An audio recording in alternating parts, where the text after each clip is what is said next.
प्रिय मित्रों, हमेशा से एक बात पर विवाद होता आया है, बहस होती आई है कि भाग्य बड़ा है या किस्मत बड़ी है। क्या कर्म बड़ा है? क्या कर्म से किस्मत को बदला जा सकता है, या किस्मत की जो धारणा है वह केवल भ्रम मात्र है? इसी बात को समझने और जानने के लिए एक ऐसी कहानी आज आपके सामने प्रस्तुत है जिसे सुनकर आपकी आंखें खुल जाएंगी, जिसे सोचने पर आप मजबूर हो जाएंगे और जीवन को यह बदल कर रख देगी। एक बार की बात है कि दो पत्थर एक जगह पड़े हुए थे।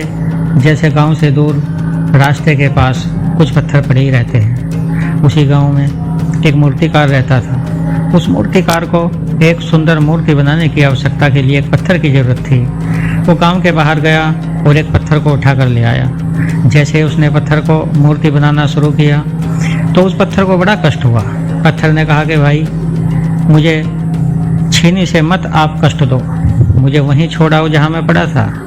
लेकिन मूर्तिकार ने कहा कि तुम चिंता मत करो, मैं तुम्हें तराश कर एक सुंदर मूर्ति बना दूंगा। लोग तुम्हें भगवान कहेंगे, अच्छे अच्छे मेवे मिठाई तुम पर अर्पित करेंगे।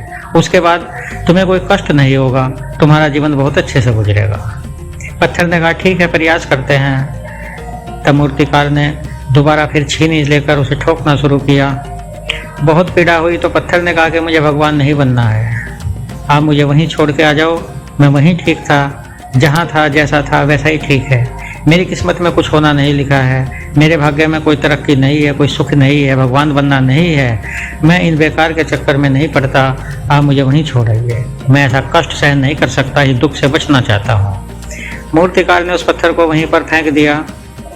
तब दूसरा पत्थर जो वहाँ पड़ा था उसने कहा, भाई क्या हुआ, क्यों फेंक दिया? चलिए, मैं आपके साथ में चलना चाहता हूँ। उस मूर्तिकार ने कहा कि देख लीजिए, बहुत कष्ट होगा, बहुत दिक्कत होगी, बहुत पीड़ा होगी।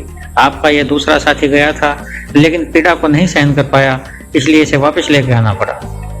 उस पत्थर ने कहा, कोई चिंता की बात नहीं है, मैं आपके साथ चलता हूँ, आप मुझे तराशिए, एक सुंदर मूर्ति बनाइए। मूर्तिकार ने तराशना शुरू किया, छीनी हथौड़े का प्रयोग किया। बहुत समय लग गया, पत्थर को बहुत कष्ट हुआ, लेकिन वो सब कष्ट सहन करता हुआ आगे बढ़ता चले गया। उसने सोचा कि कोई बात नहीं, मैं वहाँ पड़ा हुआ ही क्या करता। और कोई भी काम हो, किसी भी मंजिल पर पहुँचने के लिए कष्ट तो सहन करना ही पड़ता है, मेहनत तो होती ही है। एक बार तो धूल में मिल जाना पड़ता ही है, दाना खाक में मिलकर गुले गुलजार होता है।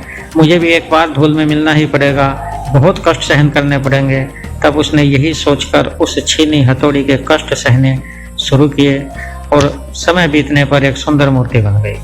वह मूर्ति उसने गणेश भगवान की बनाई थी। कुछ दिन के बाद गणेश उत्सव था।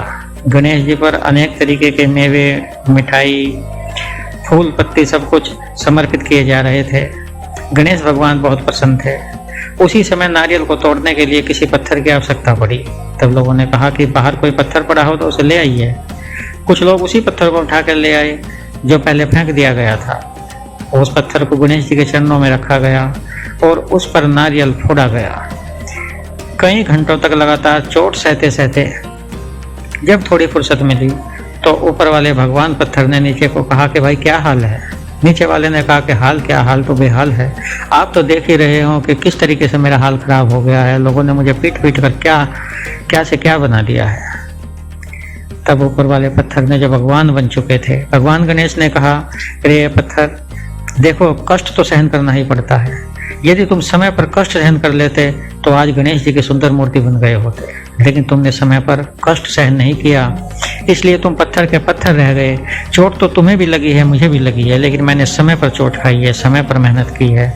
और तुमने उस समय चोट नहीं खाई तो अब तुम जिंदगी भर चोट खाते रहो, लेकिन कभी भी सुंदर मूर्ति नहीं बन सकते। इस कहानी से हमें केवल इतना ही पता चलता है कि जो व्यक्ति समय पर सही काम कर जाता है तो वो जिंदगी भर अच्छे से अपना जीवन गुजारता है। एक बच्चा यदि समय पर अपनी पढ़ाई कर लेगा तो जिंदगी में कहीं कामयाब होकर वो सुंदर ढंग से अपना जीवन जी सकता है। इसी तरीके से ये मनुष्य तन मिला है। यदि हम समय पर हर काम करें, अपने कर्तव्यों का पालन करें, अपने राष्ट्र के लिए, समाज के लिए अच्छे विचार रखें और जो चीज़ें हमें जिस समय पर करनी है उस समय पर करें, कष्ट सहते रहें, दुख सहते रहे, पीड़ा सहते हुए भी अपने लक्ष्य को न भूलें, तो कोई भी किस्मत हमारा कुछ नहीं बिगाड़ सकती और अपनी मेहनत से और अपनी लगन से हम उस स्थिति में पहुंच सकते हैं कि जहां पहुंचने के बाद कोई दुख नहीं, कोई कष्ट नहीं। इस कहानी से मित्रों आप खुद ही समझ सकते हैं कि जहां भाग्य का अपना स्थान है, वहीं किस्मत, वहीं कार्य का भी अपना स्थान है, मेहनत का भी अपना स्थान है। मेहनत भी बहुत जरूरी है और भाग्य का साथ मिले तो क्या नहीं हो सकता।